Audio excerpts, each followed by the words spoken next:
Viral bocah mirip Fuji di TikTok, kekasih Tarik Halilintar berkomentar Mini-Me. Seorang bocah yang memiliki wajah mirip Fuji mendadak viral di TikTok.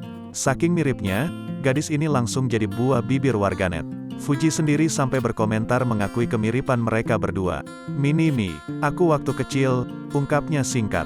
Video ini diunggah oleh akun TikTok @sin0 pada Rabu, tanggal 1 Juni tahun 2022.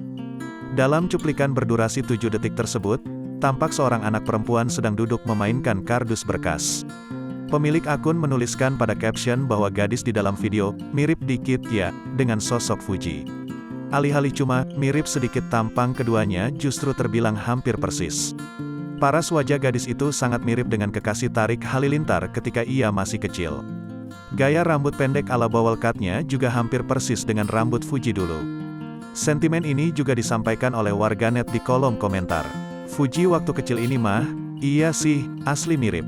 Ini Fuji pakai filter baby face ya? Gak ada bedanya, komentar warganet. Sampai saat artikel ditulis, video tersebut telah dilihat sebanyak 3,3 juta kali. Identitas gadis tersebut sampai saat ini belum dapat dipastikan.